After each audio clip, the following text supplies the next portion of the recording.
ನಮಸ್ಕಾರ ಸ್ನೇಹಿತರೆ, ನಾನು ನಿಮಗೆ ಕುಬೇರ ಸಿನಿಮಾದ ಕಥೆ ಹೇಳ್ತಿದ್ದೀನಿ. ಈ ಸಿನಿಮಾದಲ್ಲಿ ಮೊದಲು ತೋರಿಸ್ತಾರೆ ಎಷ್ಟೋ ವರ್ಷಗಳಿಂದ ಸಮುದ್ರದ ಮಧ್ಯೆ ಒಂದು ಹಡಗಿನಲ್ಲಿ ಆಯಿಲ್ ಗುಣಮಟ್ಟನ ಪರೀಕ್ಷೆ ಮಾಡೋ ಸಂಶೋಧನೆ ನಡೆಸ್ತಿರ್ತಾರೆ. ಆದ್ರೆ ಒಂದಿನ ಅಲ್ಲಿನ ಜನಗಳಿಗೆ ಒಳ್ಳೆ ಗುಣಮಟ್ಟದ ಆಯಿಲ್ ಸಿಗೋ ಜಾಗ ಪತ್ತೆ ಆಗುತ್ತೆ. ಆ ಆಯಿಲ್ ಏನನ್ನ ನಮ್ಮ ದೇಶಕ್ಕೆ ಉಪಯೋಗಿಸ್ಕೊಂಡ್ರೆ ಎಷ್ಟೋ ವರ್ಷಗಳ ಕಾಲ ನಮ್ಮ ದೇಶಕ್ಕೆ ಆಯಿಲ್ ಸಮಸ್ಯೆನೇ ಇರ್ತಿರಲ್ಲ. ಆದ್ರೆ ಅಲ್ಲಿನ ಆಫೀಸರ್ ಮುಕುಂದವರು ಈ ವಿಷಯನ ಬಿಸ್ನೆಸ್ ಮ್ಯಾನ್ ಆದ ನೀರಜ್ ಅವ್ರಿಗೆ ಫೋನ್ ಮಾಡಿ ಹೇಳ್ಬಿಡ್ತಾರೆ. ಆದ್ರೆ ನೀರಜ್ ಅವ್ರಿಗೆ ಪ್ರಪಂಚದಲ್ಲೇ ನಂಬರ್ 1 ಶ್ರೀಮಂತ ಆಗ್ಬೇಕು ಅನ್ನೋ ಆಸೆ ಇರುತ್ತೆ. ಅದಕ್ಕೋಸ್ಕರ ನೀರಜ್ ಮುಕುಂದ್ ಅವ್ರಿಗೆ ಈ ವಿಷಯನ ಬೆಳಿಗ್ಗೆವರೆಗೂ ಯಾರಿಗೂ ಗೊತ್ತಾಗದೇ ಇರೋ ಹಾಗೆ ನೋಡ್ಕೋ ಅಂತ ಹೇಳಿ ರಾತ್ರಿ ರಾಜಕೀಯದಲ್ಲಿದ್ದಂತ ಸಿದ್ದಪ್ಪ ಅವ್ರನ್ನ ಭೇಟಿ ಆಗ್ತಾರೆ. ಆಗ ನೀರಜ್ ಅವರು ಗವರ್ನಮೆಂಟ್ ಸಂಶೋಧನೆಯಲ್ಲಿ ಸಿಕ್ಕಂತ ಆಯಿಲ್ ಬಗ್ಗೆ ಹೇಳ್ತಾ ಆ ಆಯಿಲ್ ಪೂರ್ತಿ ನನಗೆ ಬೇಕು ಅಂತ ಸಿದ್ದಪ್ಪ ಅವ್ರ ಜೊತೆಗೆ ಒಂದು ಡೀಲ್ ಮಾಡ್ಕೊಂತಾರೆ. ನಂತರ ನೀರಜ್ ತನ್ನ ಜನರನ್ನ ಸಂಶೋಧನೆ ನಡೀತಿದ್ದಂತ ಜಾಗಕ್ಕೆ ಕಳಿಸಿ ಅಲ್ಲಿನ ಆಫೀಸರ್ ಮುಕುಂದ್ ಸಹಾಯ ತಗೊಂಡು ಅಲ್ಲಿನ ಸಂಶೋಧನೆ ಮಾಡ್ತಿದ್ದಂತ ಜನರನ್ನೆಲ್ಲ ಸಾಯಿಸಿ ಆ ಜಾಗ ಪೂರ್ತಿ ಬ್ಲಾಸ್ಟ್ ಆಗೋ ಹಾಗೆ ಮಾಡಿಸ್ಬಿಡ್ತಾನೆ. ಅಷ್ಟೇ ಅಲ್ಲದೆ ಅಲ್ಲಿ ಒಳ್ಳೆ ಗುಣಮಟ್ಟದ ಆಯಿಲ್ ಸಿಗುತ್ತೆ ಅನ್ನೋದು ಹೊರ ಜಗತ್ತಿಗೆ ಗೊತ್ತಾಗದ ಹಾಗೆ ನೋಡ್ಕೊಳ್ತಾನೆ. ನಂತರ ಸಿದ್ದಪ್ಪ ಪ್ರೆಸ್ ಮೀಟ್ ನಲ್ಲಿ 20 ವರ್ಷದಿಂದ ಸಾಗರ್ ಮಂಥನ ಅನ್ನೋ ಆಪರೇಷನ್ ನಡೆಸ್ತಿದ್ವಿ, ಆದ್ರೆ ಅಲ್ಲಿ ಆಕಸ್ಮಿಕವಾಗಿ ನಡೆದ ದುರ್ಘಟನೆಯಿಂದ ಎಷ್ಟೋ ಜನರ ಪ್ರಾಣ ಹೋಯ್ತು. ಆದ್ರಿಂದ ಈ ಆಪರೇಷನ್ ನಿಲ್ಲಿಸಿ ಈ ಘಟನೆಗೆ ಏನ್ ಕಾರಣ ಅಂತ ಎಂಕ್ವೈರಿ ಮಾಡಿಸಿ ಸತ್ತಿರೋ ಕುಟುಂಬಕ್ಕೆ 20 ಲಕ್ಷ ಪರಿಹಾರ ಕೊಡ್ತೀವಿ ಅಂತಾರೆ. ನಂತರ ಸಿದ್ದಪ್ಪ ನೀರಜ್ನ ಭೇಟಿಯಾಗಿ ನಮ್ಗೆ ಸಹಾಯ ಮಾಡಿದಂತ ಜನರಿಗೆಲ್ಲ ಸೇರಿಸಿ 10 ಲಕ್ಷ ಕೋಟಿ ದುಡ್ಡು ಬೇಕು, ಅದರಲ್ಲಿ ಅರ್ಧ ಬ್ಲ್ಯಾಕ್ ಮನಿ ಅರ್ಧ ವೈಟ್ ಮನಿ, ಆ ದುಡ್ಡು ನಮ್ಗೆ ಸೇರಿದ್ಮೇಲೆ ಆಯಿಲ್ ಸಿಕ್ಕಿರೋ ಜಾಗ ನಿಮ್ದೇ ಅಂತ ಅಲ್ಲಿಂದ ಹೊರಟೋಗ್ತಾರೆ. ಆಗ ನೀರಜ್ಗೆ ಈ ಹಗರಣ ಏನಾದ್ರೂ ಬೆಳಕಿಗೆ ಬಂದ್ರೆ ಬೇನಾಮಿಗಳು ಸಿಗಾಕೊಳ್ತಾರೆ ಹೊರತು ರಾಜಕಾರಣಿಗಳಲ್ಲ. ಹಾಗೆ ನಾವು ಕೂಡ ನಮ್ಗೆ ತೊಂದರೆ ಆಗದೆ ಇರೋ ಹಾಗೆ ನೋಡ್ಕೋಬೇಕು ಅಂದ್ರೆ ಈ ದುಡ್ಡಿನ ವ್ಯವಹಾರ ನೋಡ್ಕೊಳ್ಳೋಕೆ ಬುದ್ಧಿವಂತಿಕೆ ಮತ್ತು ನಂಬಿಕೆ ಇರುವಂತ ವ್ಯಕ್ತಿ ಬೇಕು ಅಂತ ದೀಪಕ್ ತೇಜ್ ಅವರ ಹೆಸರು ಹೇಳಿ ಅವರು ನಿಷ್ಠಾವಂತ ಸಿಬಿಐ ಅಧಿಕಾರಿಯಾಗಿದ್ರು. ಆದ್ರೆ ಒಬ್ಬ ರಾಜಕಾರಣಿ ಮೇಲೆ ರೇಡ್ ಮಾಡಿದ್ದಕ್ಕೆ ದೀಪಕ್ ಮೇಲೆ ಸುಳ್ಳು ಕೇಸ್ ಹಾಕಿ 5 ವರ್ಷದಿಂದ ಜೈಲಲ್ಲಿ ಇರೋ ಹಾಗೆ ಮಾಡಿದ್ದಾರೆ. ಅವನ್ನ ನಮ್ ಕೆಲಸ ಮಾಡೋಕೆ ಒಪ್ಸಿದ್ರೆ ಈ ಕೆಲಸ ತುಂಬಾ ಸುಲಭವಾಗಿ ಮುಗಿಯುತ್ತೆ ಅಂತಾರೆ.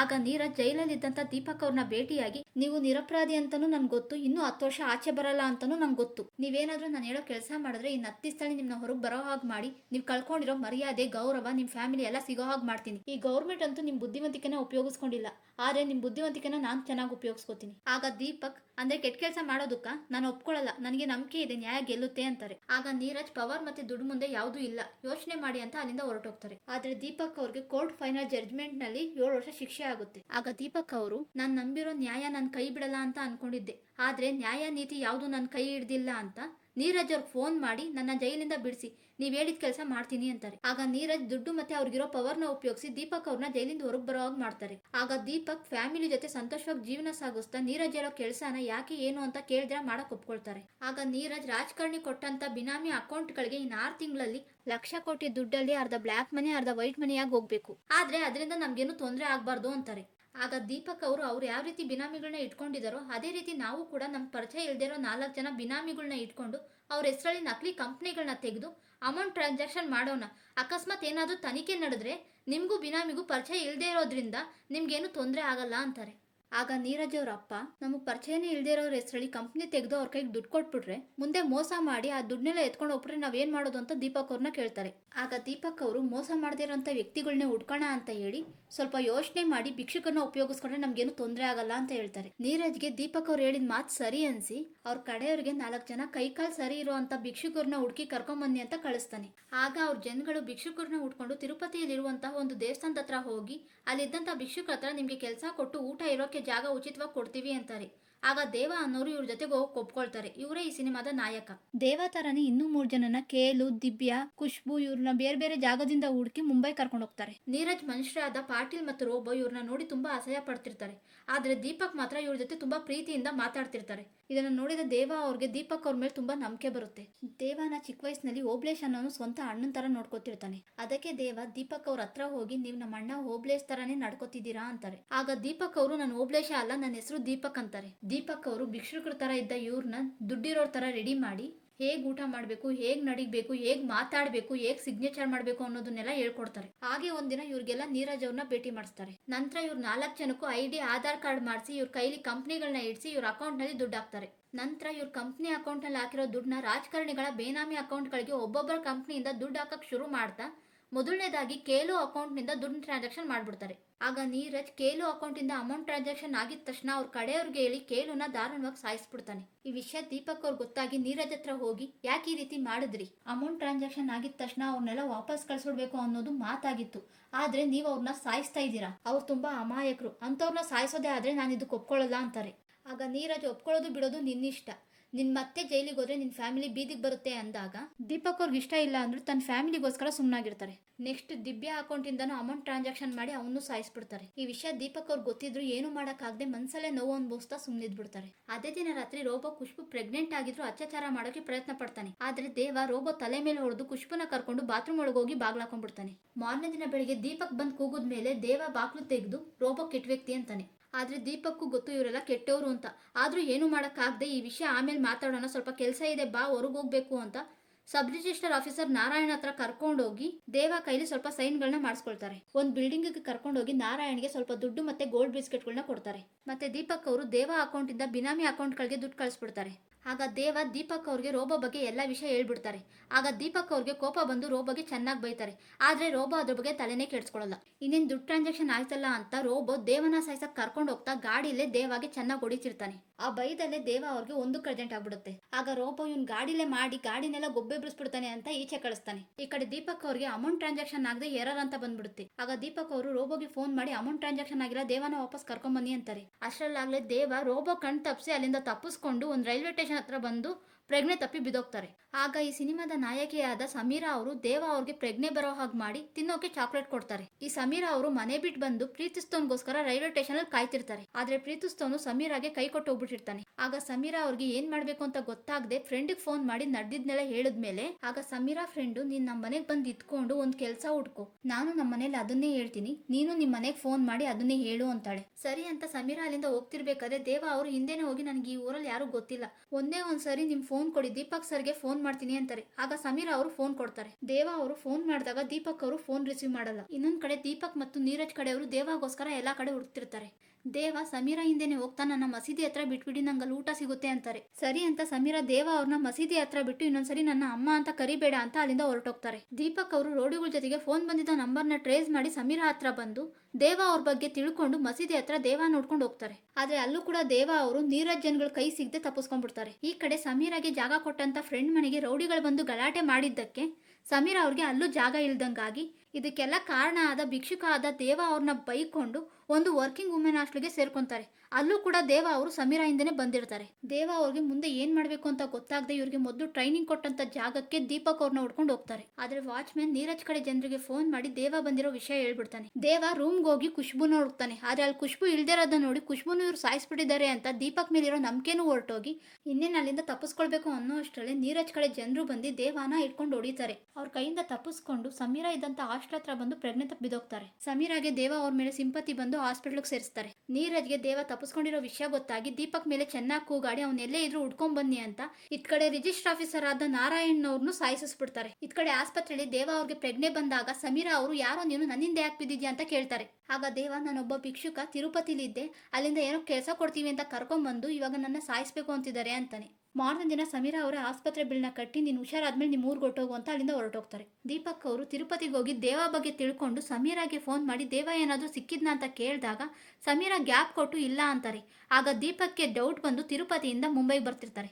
ಆಸ್ಪತ್ರೆಯಿಂದ ಡಿಸ್ಚಾರ್ಜ್ ಆದ ದೇವ ಅವರು ಸಮೀರಾ ನೋಡ್ಕೊಂಡು ಹಾಸ್ಟೆಲ್ ಹತ್ರ ಬರ್ತಾರೆ. ಆಗ ಸಮೀರಾ ತಿರುಪತಿಲಿ ದೀಪಕ್ ಇದ್ದಾನೆ, ಬೇರೆ ಕಡೆ ಎಲ್ಲಾನೋ ಹೋಗು ಅಂತಾರೆ. ಆಗ ದೇವ ಅವರು ಬೇರೆ ಕಡೆ ನಂಗೆ ಯಾರು ಗೊತ್ತಿರೋರು ಇಲ್ಲ ಅಂದಾಗ ಆಗ ಸಮೀರಾ ನಿನ್ ಗೊತ್ತಿರೋರು ಯಾರ ಹತ್ರಕ್ಕಾದ್ರೂ ದೀಪಕ್ಗೆ ನಿನ್ನ ಬಿಟ್ಬಿಡಕ್ಕೆ ಕೇಳಿಸು, ಆಗ ನೀನು ಈ ತೊಂದರೆಯಿಂದ ಈಚೆ ಬರ್ತೀಯಾ ಅಂತಾರೆ. ದೇವ ಅವರು ರಿಜಿಸ್ಟರ್ ಆಫೀಸರ್ ಆದಂತ ನಾರಾಯಣ ಅವ್ರು ಕೊಟ್ಟ ವಿಸಿಟಿಂಗ್ ಕಾರ್ಡ್ ತೋರಿಸಿದಾಗ ಸಮೀರಾ ಅವರು ರಿಜಿಸ್ಟರ್ ಆಫೀಸ್ಗೆ ದಾರಿ ಹೇಳಿ ಅಲ್ಲಿಂದ ಹೊರಟೋಗ್ತಾರೆ. ದೇವ ಅವರು ರಿಜಿಸ್ಟರ್ ಆಫೀಸ್ ಬಂದಾಗ ನಾರಾಯಣರವರು ಅಲ್ಲಿರಲ್ಲ. ಅದನ್ನ ನೋಡಿದ ದೇವ ಅವ್ರಿಗೆ ಅನುಮಾನ ಬಂದು ಅವರನ್ನು ಸಾಯಿಸ್ಬಿಟ್ರ ಅಂತಾರೆ. ಆಗ ರಿಜಿಸ್ಟರ್ ಆಫೀಸಲ್ಲಿ ಇದ್ದಂತ ಜನಗಳಿಗೆ ಅನುಮಾನ ಬಂದು ದೇವ ಅವ್ರನ್ನ ಅರೆಸ್ಟ್ ಮಾಡಿಸ್ತಾರೆ. ಪೊಲೀಸ್ ಸ್ಟೇಷನ್ ಅಲ್ಲಿ ಆಫೀಸರ್ ಆದ ಅಶೋಕ್ ಅವರು ದೇವ ಅವ್ರನ್ನ ನಿಂಗೆ ರಿಜಿಸ್ಟರ್ ಆಫೀಸಲ್ಲಿ ಏನ್ ಕೆಲಸ, ನಾರಾಯಣ್ ಅವ್ರು ಹೆಂಗ್ ಗೊತ್ತು ಅಂತ ಪ್ರಶ್ನೆಗಳು ಕೇಳ್ತಾರೆ. ದೇವ ಅವ್ರಿಗೆ ದೀಪಕ್ ಅವ್ರು ಮಾಡಿರೋ ವ್ಯವಹಾರಗಳು ಗೊತ್ತಿಲ್ಲದೆ ಇರೋದ್ರಿಂದ ನಂಗೇನು ಗೊತ್ತಿಲ್ಲ ಸರ್, ನಾರಾಯಣ್ ಅವ್ರ ಪೇಪರ್ ಮೇಲೆ ಸಹಿ ಹಾಕಿಸ್ಕೊಂಡ್ರು, ಅವ್ರಿಗೆ ನನ್ನ ಕಡೆಯಿಂದ ದುಡ್ಡು ಕೊಡ್ಸಿದ್ರು ಅಂತಾರೆ. ಈ ವಿಚಾರಣೆಯಲ್ಲಿ ಅಶೋಕ್ ಅವ್ರಿಗೆ ದೇವ ಒಬ್ಬ ಭಿಕ್ಷುಕ ಅಂತ ಗೊತ್ತಾಗಿ ಸೆಲ್ಗೆ ಹಾಕಿಸ್ತಾರೆ. ಈ ಕಡೆ ದೀಪಕ್ ಅವರು ಸಮೀರಾ ಇದ್ದಂತ ಹಾಸ್ಟೆಲ್ಗೆ ಬಂದು ಸಮೀರಾನ ಎದುರಿಸಿ ದೇವ ಬಗ್ಗೆ ತಿಳ್ಕೊಂಡು ದೇವನ ಹುಡುಕ್ತಿರ್ತಾರೆ. ಪೊಲೀಸ್ ಸ್ಟೇಷನ್ ಅಲ್ಲಿ ಇದ್ದಂತ ದೇವ ಅವ್ರಿಗೆ ಪೇಪರ್ ಅಲ್ಲಿ ಇದ್ದಂತ ನೀರಜ್ ಫೋಟೋ ಕಾಣಿಸಿ ಇವರೇ ನಮ್ಮ ದೊಡ್ಡ ಸರ್ ಅಂತ ಅಂತಿರ್ತಾರೆ. ಆಗ ಅಶೋಕ್ ಅವ್ರಿಗೆ ಅನುಮಾನ ಬಂದು ನಾರಾಯಣ್ ಅವ್ರಿಗೆ ದುಡ್ಡು ಕೊಟ್ಟ ಜಾಗ ತೋರಿಸು ಅಂದಾಗ ಸರಿ ಅಂತ ದೇವ ಅವರು ಆ ಜಾಗನ ತೋರಿಸ್ತಾರೆ. ಅಲ್ಲಿ ಸೂಟ್ ಕೇಸಲ್ಲಿ ದುಡ್ಡು ಗೋಲ್ಡ್ ಬಿಸ್ಕೆಟ್ಗಳನ್ನ ನೋಡಿ ದೇವ ಹೇಳ್ತಿರೋದು ನಿಜ ಅನ್ಸಿ ಕೋಟಿಗಟ್ಟಲೆ ದುಡ್ಡು ದೇವ ಅಕೌಂಟಲ್ಲಿ ಇರೋದನ್ನ ತಿಳ್ಕೊಂಡು ಆ ವಿಚಾರನ ದೇವಾಗೂ ಹೇಳ್ಬಿಡ್ತಾರೆ.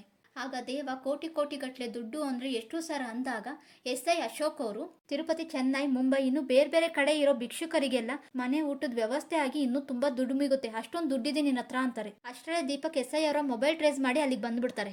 ದೀಪಕ್ ಅವರು SI ಅಶೋಕ್ ಅವ್ರ ಜೊತೆ ಮಾತಾಡ್ತಿರ್ಬೇಕಾದ್ರೆ ದೇವ ಅವರು ಅಶೋಕ್ ಅವ್ರಿಗೆ ಅವ್ರನ್ನೆಲ್ಲ ನಂಬೇಡಿ ಅಂದಾಗ SI ಅಶೋಕ್ ಅವರು ಗನ್ ತೆಗೆದು ಅಮಾಯಕರ ಜೀವದ ಜೊತೆ ಯಾಕೆ ಆಟ ಆಡ್ತಿದ್ದೀರಾ ಅಂತ ಕೇಳ್ತಾರೆ.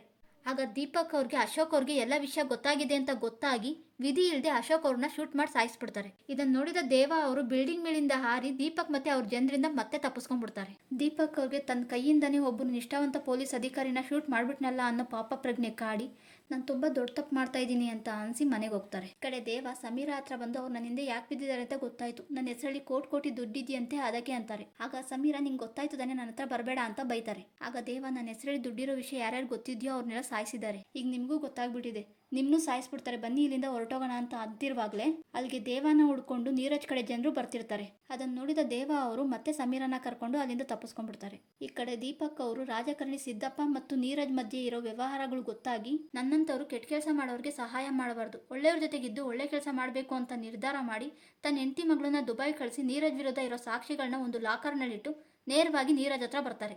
ಆಗ ನೀರಜ್ 24 ಗಂಟೆಯಲ್ಲಿ ಆ ಭಿಕ್ಷುಕನ ಹಿಡಿದು ಕರ್ಕೊಂಡ್ಬರ್ಬೇಕು ಅಂತ ದೀಪಕ್ ಅವ್ರ ಮೇಲೆ ಕೂಗಾಡ್ತಾನೆ. ಈ ಕಡೆ ದೇವ ಮತ್ತೆ ಸಮೀರ ನೀರಜ್ ಕಡೆ ಜನರಿಂದ ತಪ್ಪಿಸ್ಕೊಳ್ಳೋಕೋಸ್ಕರ ಒಂದು ಕಸದ ಗಾಡಿ ನೆಕ್ಬಿಡ್ತಾರೆ. ಆ ಕಸದ ಗಾಡಿ ಅವ್ರ ಸಮೇತ ಕಸಗಳು ಹಾಕೋ ಜಾಗದಲ್ಲಿ ಹಾಕ್ಬಿಡುತ್ತೆ. ಆಗ ಸಮೀರಾಗೆ ಸಿಟ್ಟು ಬಂದು ಸಾಯೋದಾದ್ರೆ ನೀನ್ ಸಾಯಿ, ಬದುಕಕ್ಕೋಸ್ಕರ ಬದುಕು ಅಂತ ನೀನ್ ಬದುಕಕ್ಕೋಸ್ಕರ ಎಲ್ರೂ ಯಾಕೆ ಸಾಯಿಸ್ತಿದ್ಯಾ ಅಂತ ಬೈತಾರೆ. ಆಗ ದೇವ ಅವರು ದೀಪಕ್ ಅವ್ರಿಗೆ ಫೋನ್ ಮಾಡಿ ನಾನು ಬಂದ್ಬಿಡ್ತೀನಿ, ಆ ದುಡ್ಡನ್ನೆಲ್ಲ ತಗೊಂಡು ನನ್ನ ಬಿಟ್ಬಿಡಿ ಅಂತ ಹೇಳ್ತಿರೋ ಅಷ್ಟರಲ್ಲೇ ಸಮೀರಾ ಬಂದು ಫೋನ್ ಕಿತ್ಕೊಂಡು ಸ್ವಿಚ್ ಆಫ್ ಮಾಡಿ ಅವ್ರ ಫೋನ್ ಟ್ರೇಸ್ ಮಾಡ್ತಿದ್ದಾರೆ. ಅವ್ರ ಕೈ ಸಿಗಾಕೊಂಡ್ರೆ ನಿನ್ನ ಸಾಯಿಸ್ಬಿಡ್ತಾರೆ ಅಂತ ಕರ್ಕೊಂಡು ಹೋಗ್ತಿರ್ಬೇಕಾದ್ರೆ ಒಂದು ನಾಯಿಗಳ ವ್ಯಾನ್ ಅಲ್ಲಿ ಭಿಕ್ಷುಕನ ಶವನ ಹಾಕ್ತಿರ್ತಾರೆ. ಆಗ ದೇವ ಅವ್ರನ್ನ ತಡೆದು ಆ ದೇಹಕ್ಕೆ ಅಂತ್ಯ ಸಂಸ್ಕಾರ ಮಾಡದೆ ಹೋದ್ರೆ ಮತ್ತೆ ಅವನು ಭಿಕ್ಷುಕನಾಗೆ ಹುಡ್ತಾನೆ, ಆ ತರ ಜೀವನ ಮತ್ತೆ ಬರೋದ್ ಬೇಡ, 1 ಅವರಲ್ಲೇ ದುಡ್ಡು ತಗೊಂಬಂದು ಕೊಡ್ತೀನಿ, ಚೆನ್ನಾಗಿ ಅಂತ್ಯ ಸಂಸ್ಕಾರ ಮಾಡಿ ಅಂತ ಸಮೀರಾನ ಕರ್ಕೊಂಡು ನಾರಾಯಣ್ ಅವರ ಬಿಲ್ಡಿಂಗ್ ಬಂದು ದುಡ್ಡನ್ನೆಲ್ಲ ಹೊರಗೆ ತೆಗಿತಾನೆ. ಒಂದೇ ಕಡೆ ಅಷ್ಟೊಂದು ದುಡ್ಡನ್ನ ನೋಡಿ ಸಮೀರಾಗೆ ಶಾಕ್ ಆಗುತ್ತೆ. ಆಗ ದೇವ ನನ್ನಿಂದ ನೀವು ತುಂಬಾ ತೊಂದರೆ ಅನುಭವಿಸಿದ್ದೀರಾ, ನಿಮ್ಗೆ ಎಷ್ಟು ಬೇಕೋ ಅಷ್ಟು ದುಡ್ಡು ತಗೊಂಡು ಮನೆಗೆ ಹೋಗಿ ಅಂತ ಹೇಳಿ ಸ್ವಲ್ಪ ದುಡ್ಡು ತಗೊಂಡ್ಬಂದು ಸತ್ತಂತ ಭಿಕ್ಷುಕನ ಅಂತ್ಯ ಸಂಸ್ಕಾರನ ಚೆನ್ನಾಗಿ ಮಾಡ್ತಾರೆ. ಸಮೀರಾ ಕೂಡ ದೇವ ಜೊತೆಗೆ ಇರ್ತಾರೆ. ದೇವ ಅಂತ್ಯ ಸಂಸ್ಕಾರ ಮಾಡಿ ಉಳಿದ ದುಡ್ಡನ್ನ ಬೆಳಿಗ್ಗೆ ದೇವಸ್ಥಾನದ ಹತ್ರ ಇದ್ದಂತ ಭಿಕ್ಷುಕರು ಕೊಟ್ಟು ದೇವರಿಗೆ ಕೈ ಮುಗಿತಾರೆ. ಆಗ ಭಿಕ್ಷುಕರು ದೇವ ಅವ್ರಿಗೆ ಕೈ ಮುಗಿತಾರೆ. ಅಲ್ಲಿವರೆಗೂ ದೇವಾಗೆ ದುಡ್ಡು ಮೇಲೆ ಆಸೆ ಇರಲ್ಲ, ಆದ್ರೆ ಈಗ ಅವ್ರ ಹತ್ರ ಇರೋ ದುಡ್ಡನ್ನೆಲ್ಲ ಉಪಯೋಗಿಸಿ ಭಿಕ್ಷುಕರ ಜೀವನ ಬದಲಾಯಿಸಿ ಅವ್ರಿಗೆಲ್ಲ ಚೆನ್ನಾಗಿರೋ ಹಾಗೆ ವ್ಯವಸ್ಥೆ ಮಾಡಬೇಕು ಅಂತ ದೀಪಕ್ ಅವ್ರಿಗೆ ಫೋನ್ ಮಾಡಿ ನನಗೆ ದುಡ್ಡು ಬೇಕು ಅಂತಾರೆ. ಆಗ ಪಕ್ಕದಲ್ಲೇ ಇದ್ದ ನೀರಜ್ ನಿಂಗೆ ಎಷ್ಟು ದುಡ್ಡು ಬೇಕಾದ್ರೂ ಕೊಡ್ತೀನಿ, ನನ್ನ ಹತ್ರ ಬಾ ಅಂತಾರೆ. ಆಗ ದೇವ ಅವರು ನನ್ನ ಹೆಸರಲ್ಲಿರೋ ಪೂರ್ತಿ ದುಡ್ಡು ನನಗೆ ಬೇಕು ಅಂತ ಡಿಮ್ಯಾಂಡ್ ಮಾಡಿದಾಗ ನೀರಜ್ಗೆ ಸಿಟ್ಟು ಬಂದು ಒಬ್ಬ ಭಿಕ್ಷುಕ ನನ್ನ ಹತ್ರ ಈ ರೀತಿ ಮಾತಾಡ್ತಾನ, ನನಗೆ ಅವನ ಹತ್ರ ಇರೋ ದುಡ್ಡು ಬೇಡ, ಅವನ್ನ ಸಾಯಿಸ್ಬಿಡಿ ಅಂತ ತನ್ನ ಜನಗಳನ್ನ ಕಳಿಸ್ತಾನೆ. ಸಮೀರಾ ದೇವ ಅವ್ರಿಗೆ ಇಲ್ಲಿರೋ ದುಡ್ಡು ತಗೊಂಡು ಎಲ್ಲಾದ್ರೂ ಹೋಗಿ ಬದುಕು ಅಂತ ಬುದ್ಧಿ ಹೇಳ್ತಾರೆ. ಆದ್ರೆ ದೇವ ಮಾತ್ರ ಅದಕ್ಕೆ ಒಪ್ಕೊಳ್ಳೋದಿಲ್ಲ. ಆಗ ಸಮೀರಾ ಒಂದು ದುಡ್ಡಿರೋ ಸೂಟ್ ಕೇಸ್ ತಗೊಂಡು ಹೋಗ್ಬೇಕು ಅನ್ಕೊಂತಾರೆ. ಆದ್ರೆ ದೇವ ಅವ್ರನ್ನ ಒಬ್ಬನೇ ಬಿಟ್ಟು ಹೋಗಕ್ಕಾಗದೆ ಅವ್ರ ಜೊತೆಗೆ ಉಳ್ಕೊಳ್ತಾರೆ. ದೀಪಕ್ ಅವರು ನೀರಜ್ ಜನಗಳ ಜೊತೆ ದೇವ ಫೋನ್ ಮಾಡಿರೋ ಲೊಕೇಶನ್ನ ಹುಡ್ಕೊಂಡು ಆ ಜಾಗಕ್ಕೆ ಬಂದು ದೇವ ಇಲ್ಲೇ ಎಲ್ಲೋ ಹತ್ರದಲ್ಲೇ ಇರ್ತಾನೆ, ಹೋಗಿ ಹುಡುಕಿ ಅಂತ ಅವ್ರನ್ನೆಲ್ಲ ಕಳಿಸ್ತಾರೆ. ಆಗ ದೇವ ಅವರು ದೀಪಕ್ ಅವ್ರ ತಲೆಗೆ ಹೊಡೆದು ಪ್ರಜ್ಞೆ ತಪ್ಪಿಸಿ ಕರ್ಕೊಂಡೋಗಿ ಕಟ್ಟಾಕ್ತಾರೆ. ದೀಪಕ್ ಅವ್ರಿಗೆ ಪ್ರಜ್ಞೆ ಬಂದ್ಮೇಲೆ ದೇವ ಅವರು ನನ್ನ ಹೆಸರಲ್ಲಿರೋ ದುಡ್ಡನ್ನೆಲ್ಲ ನನಗೆ ನೀವೇ ಕೊಡಿಸ್ಬೇಕು ಅಂತಾರೆ.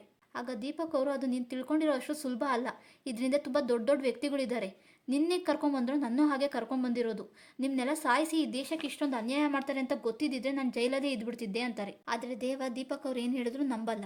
ಆಗ ದೀಪಕ್ ಅವರು ಖುಷ್ಬು ಸತ್ತಿಲ್ಲ, ಅವಳನ್ನ ನಾನೇ ಕಾಪಾಡಿ ಸುರಕ್ಷಿತವಾದ ಜಾಗದಲ್ಲಿ ಇರಿಸಿದ್ದೀನಿ ಅಂತಾರೆ. ಆಗ ದೇವ ಅವರು ನೀವು ನನಗೆ ಖುಷ್ಬುನ ತೋರಿಸಿದ್ರೆ ನೀವೇನು ಹೇಳಿದ್ರು ನಾನು ಮಾಡ್ತೀನಿ ಅಂತಾರೆ. ಆಗ ದೀಪಕ್ ಅವರು ದೇವ ಮತ್ತೆ ಸಮೀರಾನ ಕರ್ಕೊಂಡು ಲಾಕರ್ನಲ್ಲಿ ಇದ್ದಂಥ ಸಾಕ್ಷಿಗಳನ್ನ ತಗೊಂಡು ಖುಷ್ಬು ಇದ್ದಂಥ ಜಾಗಕ್ಕೆ ಹೋಗ್ತಾರೆ. ದೇವ ಅವ್ರಿಗೆ ಖುಷ್ಬುನ ನೋಡಿ ತುಂಬಾ ಸಂತೋಷವಾಗುತ್ತೆ. ಖುಷ್ಬುನು ಇನ್ನು 10 ದಿನದಲ್ಲೇ ಮಗು ಹುಟ್ಟುತ್ತೆ ಅಂತ ದೇವ ಅವ್ರಿಗೆ ಹೇಳ್ತಾಳೆ. ಅಷ್ಟರಲ್ಲಿ ನೀರಜ್ ಕಡೆಯವ್ರು ಬಂದು ಖುಷ್ಬು ಮತ್ತೆ ದೇವನ ಸಾಯಿಸಕ್ ಪ್ರಯತ್ನ ಪಡ್ತಿರ್ತಾರೆ. ಆಗ ನೀರಜ್ ಕಡೆ ವ್ಯಕ್ತಿ ಖುಷ್ಬುನ ಮೆಟ್ಲು ಮೇಲಿಂದ ತಳ್ಳಿಬಿಡ್ತಾನೆ. ಖುಷ್ಬುಗೆ ಏಟ್ ಬಿದ್ದು ರಕ್ತಸ್ರಾವ ಆಗ್ಬಿಡುತ್ತೆ. ಅಲ್ಲಿಂದ ತಪ್ಪಿಸ್ಕೊಳ್ಳೋಕೋಸ್ಕರ ದೇವ ಅವರು ಖುಷ್ಬುನ ಎತ್ಕೊಂಡು ಅಲ್ಲಿಂದ ಓಡ್ತಿರ್ತಾರೆ. ಆಗ ನೀರಜ್ ಕಡೆ ಜನರು ದೇವಾಗೆ ಶೂಟ್ ಮಾಡಕ್ ಶುರು ಮಾಡ್ತಾರೆ. ಆಗ ದೀಪಕ್ ಅವರು ನೀರಜ್ ಕಡೆ ಜನರನ್ನ ಶೂಟ್ ಮಾಡಿ ಸಾಯಿಸ್ತಿರ್ತಾರೆ. ದೇವ ಮತ್ತೆ ಖುಷ್ಬು ಗೇಟಿಂದ ಆಚೆ ಹೋದ್ ಕೂಡ್ಲೆ ಗೇಟ್ನ ಲಾಕ್ ಮಾಡಿ ಯಾರು ಹೊರಗೋಗದೆ ಇರೋ ಹಾಗೆ ಮಾಡ್ತಾರೆ. ಆದ್ರೆ ನೀರಜ್ ಕಡೆಯವನಾದ ಪಾಟೀಲ್ ದೀಪಕ್ ಅವ್ರಿಗೆ ಶೂಟ್ ಮಾಡ್ಬಿಡ್ತಾನೆ. ಗೇಟ್ ಹೊರಗಡೆಯಿಂದ ದೇವ ಅವರು ದೀಪಕ್ ಅವ್ರನ್ನ ಕೂಗ್ತಿರ್ತಾರೆ. ಆಗ ದೀಪಕ್ ಅವರು ನಾನು ನಿನ್ನ ಹೋಬ್ಲೇಶಾನೇ ಖುಷ್ಬು ಹುಷಾರು ಅಂತಾರೆ. ಅಷ್ಟೇ ಗೇಟ್ ಹತ್ರ ಪಾಟೀಲ್ ಬಂದಾಗ ದೀಪಕ್ ಅವರು ಪಾಟೀಲ್ನ ಸಾಯಿಸಿ ದೀಪಕ್ ಅವ್ರಿಗೆ ತುಂಬಾ ಗುಂಡುಗಳು ಬಿದ್ದಿರೋದ್ರಿಂದ ಅಲ್ಲೇ ಪ್ರಾಣ ಬಿಟ್ಬಿಡ್ತಾರೆ. ಈ ಕಡೆ ಖುಷ್ಬು ಕೂಡ ಒಂದು ಗಂಡು ಮಗುಗೆ ಜನ್ಮ ಕೊಟ್ಟು ಅವಳು ಸತ್ತೋಗ್ತಾಳೆ.